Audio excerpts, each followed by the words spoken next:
That is something. All the times I've been watching YouTube and you see people with their introductions, some of them come across awkward, some of them are really funny, some of them are really catchy that you always remember. You sort of think in your head, oh God, that can't be that difficult, surely. But as I've tried to record the start of this 5-6 times, I can't think of anything clever, witty or amusing to say. But I'd like to introduce myself. My name's Crox. Bit of an alias at the moment because I want to sort of see how this goes and sort of test the reaction and how it makes me feel, how I interact and various other things, because doing something like this is really a bit alien to me, but it's something I felt quite passionate about trying to do. So I'll explain a bit about myself, a bit about what I like to do, and then as time goes on I'll upload videos about various topics, various subjects, hopefully interact with people and have questions and various things. I'm not in this for money, sponsorship, financial gain, recognition, anything like that. I just would like to help people feel useful, feel needed, interact with people in a way that can make them feel a bit more normal, a bit less alone, because one thing I found over the years with mental health is your circle shrinks. The less and less time you spend interacting or socialising as it gets more difficult, the smaller your circle gets. So a lot of the things that you go through that you think just isolate you because you're scared that they're different, you're scared that they won't understand why you're thinking that, why you're acting that way. And realistically, it's not your fault that you've got these problems. They're not always problems. Sometimes it is just an awareness that other people might think similarly or think something on the same sort of level in a different way. But because of the interaction and you're so scared of what's in your head, sometimes you choose to slowly move away from relationships with people and like close your circle a bit and become a bit isolated, which is what's happened to me over the last 14 years. I will explain now my stuff, and so I'll go with the physical stuff first. I was diagnosed with fibromyalgia, which is quite bad joint pain, nerve pain, various other things. Cervical spondylitis, so I've got an issue with my neck, getting headaches and various other things. Quite bad tendonitis in my shoulder. I've forgotten the exact term for it, but I have pain in my thoracic and my lumbar, which is a few weeks to a month or so away from having an operation on, which I've been working really hard to try and walk a bit more every day and try and shift a bit of the weight that I've put on. Because looking at me now, it might surprise you that not that long ago I was playing tennis 15 times a week, playing a bit of badminton. Yeah, I didn't like the whole pandemic thing. Obviously changed my routine so much that it made it very difficult to get back to sort of fitness and stuff. And it led on to my conditions getting worse. And one of the things that I felt was the worst for me, I was in a pain management service for it. And even though they knew the whole time, I'd been with the pharmacist, had medications to and fro. I was about to start a module about what it's like living with the pain, which is what I was not looking forward to, but it's nice to understand your issues so you know what's best to do, kind of thing. And as I was about to start that, they said because I had sort of mental health conditions as well, they wouldn't continue it, and they pretty much booted me out with a letter that said come back when you're more able to compete. I mean, this is like an NHS service. It's not an amateur place or like a charity that didn't want to get involved. It was a service that knew my history because I'd explained it, keep me out, which meant playing sports and stuff was really difficult because my recovery periods, I was just in agony, and I didn't know if I was breaking things, hurting things, because it would be days to feel better. So it ended up that I stepped away from sports and I ended up, well, a bit of a chubby guy, which again, affects your self-esteem, affects how you look at yourself, and it's very, very frustrating because it's so easy to look at someone and say, oh, there's a bit of weight, or if you do this, every step sounds so easy when people try and say it to you, but even the littlest things feel like the massive mountains you've got to overcome just to make these changes. And over the years, I've done it all, which I'll get into more as I get through things. I would mention it, I've never done YouTube before. I've been off social media for 10 years, which I've been that worried about interacting with people. I didn't want to really show my face, really. I was even looking at masks because I didn't want for people to make comments about sort of my appearance. I know I've not got pearly whites, and I'm a bit overweight. I know the Brummie accent is the least sexiest accent in the world, but I was worried that if that was a thing, that my self-esteem would struggle with it. But in my head, if I can do something which helps others and we can get a bit of a community together where it feels like a safe space where we can interact and talk and not have to wait always for therapy and stuff, I find that outweighs my fear. So I'm hoping this will do some good. I'll try and sort of spread it around on maybe like Twitter or something. I'll have to get one of those. But yeah, so that's sort of like my aim for it. It's more not just about me, but this is sort of like a diary. Like you guys are sort of like my therapist who I'm talking to. And as you know, when you try and explain things to others, you go off on tangents, which I will try and limit so I can stay on track while I'm talking about certain things in videos. But sometimes it's quite difficult. You'll start on one thing and then you'll be 10 years ago in your next story, or 3 weeks ago, or in the future in your next story. It's very difficult to keep on track when your brain's as chaotic as it is when you have conditions. My mental health conditions are a UPD, which is emotionally unstable personality disorder. It's got a horrible name. I've asked my therapist multiple times to change it so it doesn't sound quite as bad. But that's one that has affected my personality over the years and changed me quite drastically from who I was to who I am now. And that's something else I'm hoping with this, that might come out of me more if I feel like I'm useful, if I feel like I'm helping people, if I feel that my stories are making anyone feel less odd, less isolated, less on their own, just any benefit to make my life feel like it's got a bit more purpose. I mean, I'm going to be like brutally honest, there will be trigger warnings, I'd say just from the start, because anything can really pop up. I've been at times weeks away from potential suicide and things like that, and I've fought really hard to sort of get through them. I've got a mum that I love quite a lot, and mainly that's been my driving force. And I don't know if you can hear it now, one of my cats is crying. I filled my house with animals because animals are just the best. I have 4 cats and a dog, so they help a little bit, but also they are chaotic, so but the joy that they bring has helped me, like especially over like the isolation periods of like the pandemic and going forward since. So on top of the EUPD, which I'll get into properly on a separate thing, I have post-traumatic stress disorder. From doing my job in 2015, I was held up at gunpoint.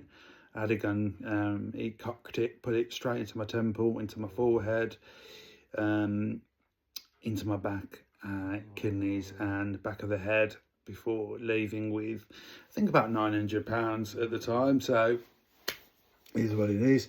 The services never supported me. They promised like liaising, because obviously I had to give information which led to them getting a trial. I was never informed of what happened. And another part of this is going to be me,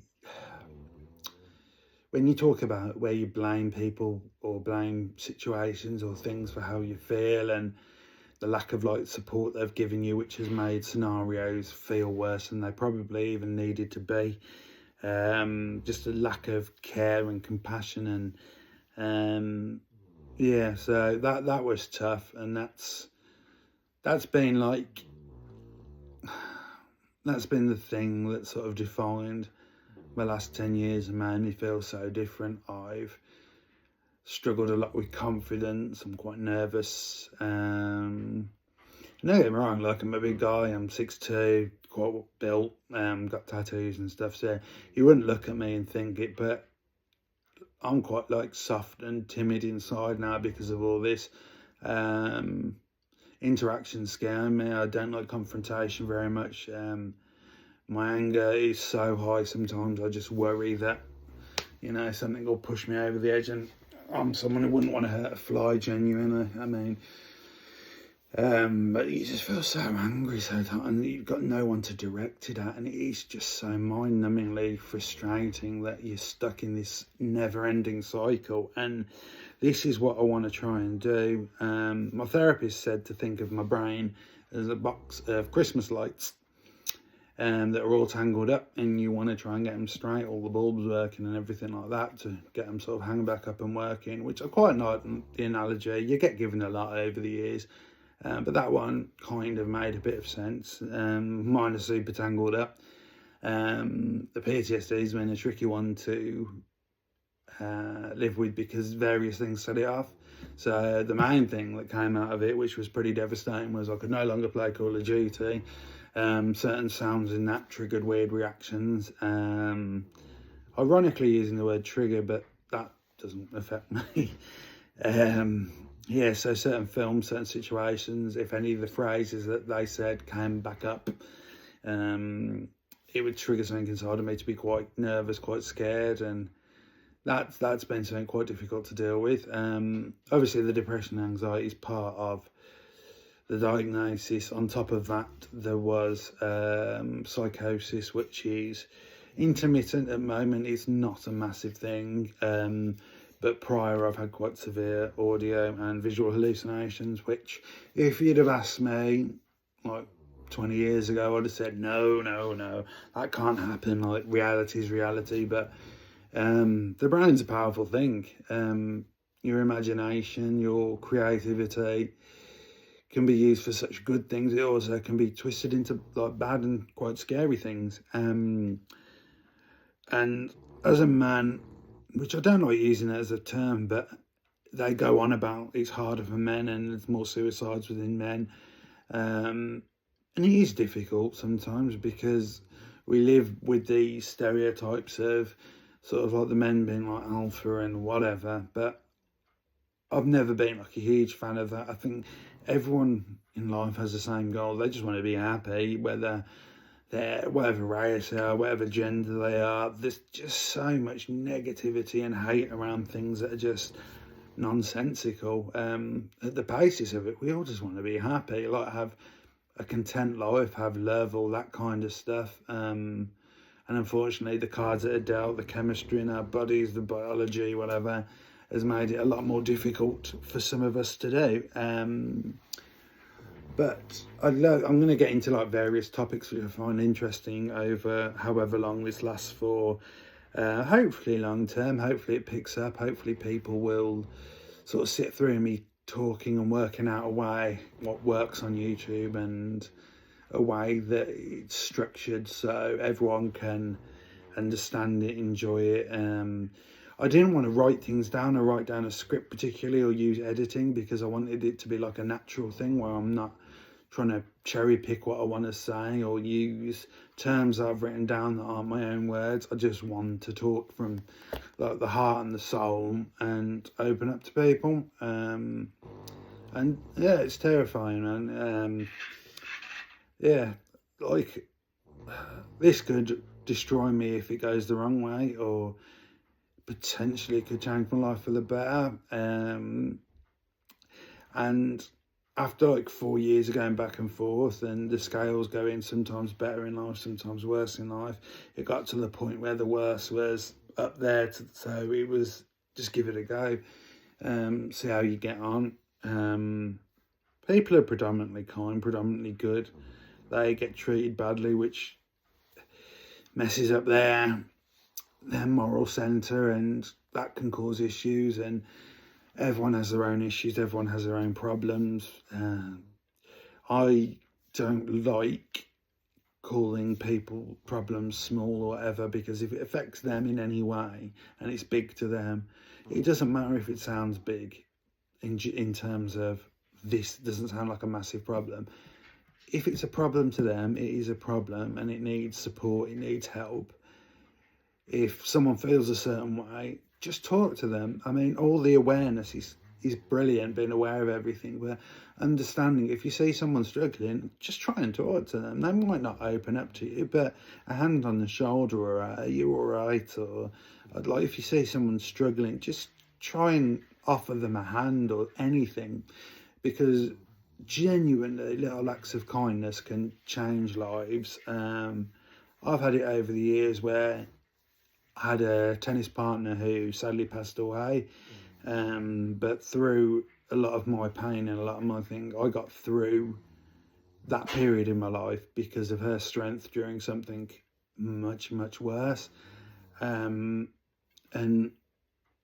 I find some people's attitudes and power and strength just awe-inspiring. She was a remarkable woman. I think that's another thing that affected me more than I realised at the time. I always like to help advise people, which is something I think I'm quite good at, I like to think.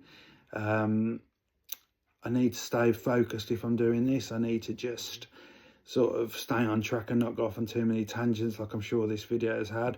But I've literally tried about 20 times to film this, and it's taken hours from the stops to the starts. My cat's knocking over my phone and various other things. So I'm close to wrapping up.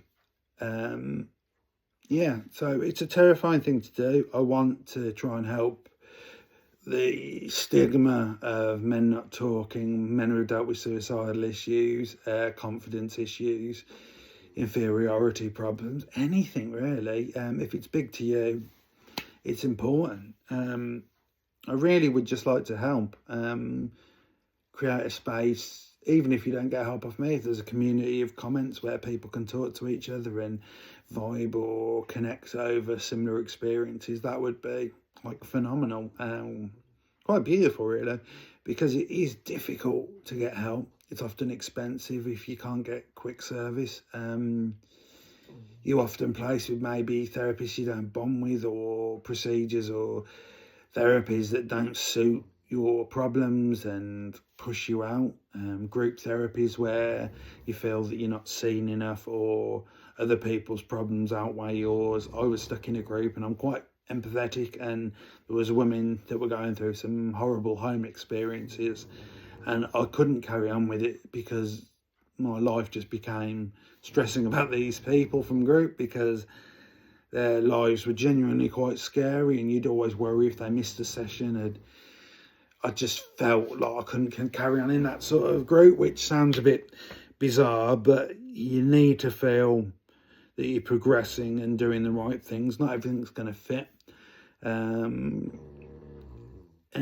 I've always found when people say there's someone out there, it's not always the case. They make it sound quite simple that there's always someone to listen or be there or whatever, but not everyone has that. I personally haven't really had many people that I could talk to about stuff that would understand it. You've got the sort of the Samaritans and various organisations, which was fantastic, but to have a sort of an in-depth conversation where you feel back and forth can happen because of knowledge and experience, it's not particularly easy to access or get your hands on, or find someone to connect with and talk to. So I'd love for this to be that. I'd like for people to find anything out of my stories or experiences useful to help them feel better. Just anything positive really, because I'd like to get some meaning back to my life, some positivity back, some to feel useful. And yeah, so that's the aim of the channel. I'm going to leave it here because I feel that I might go over the same points quite a few times, and I want to just make a point that this is just for the right reasons. I'm big-hearted, and I would genuinely like to help people that are struggling, who feel alone, who are at tough times in their life. I'd like to feel that I'm an option that if you wanted to turn to speak to. It's something I feel super passionate about, something I think about a lot, and this is my attempt to get it off the ground. Anyone who's in a similar field who may see this and wants to give me advice on how to structure things, how to do things, more than helpful, because I'm sure some people have listened and thought, blimey, I'll get to the point, lad. But I'm hoping you've picked out the good points in this. I hope you've picked up maybe something that you might find useful. I'll go over various topics as thing goes on. Talk about things from school, leaving school, to spending money, to the different health problems I've got, to just general thoughts, to sleep, to just everything really. So hopefully we'll find something that people find useful and vibe with, and we will go from there. But yeah, if you have listened to this, I'd appreciate a like or a subscribe. I'd just like, a little bit of self-confidence, a little bit of self-esteem, and I've been isolated for long enough now, and if I could get some growth in self-esteem and love for myself through this experience and people interacting with me, then fingers crossed this is what is going to work for me and give me a bit of a better future in life. Anyway, peace and love to everyone, and yeah, feel free to interact in any way you like. Okay, ta-ra.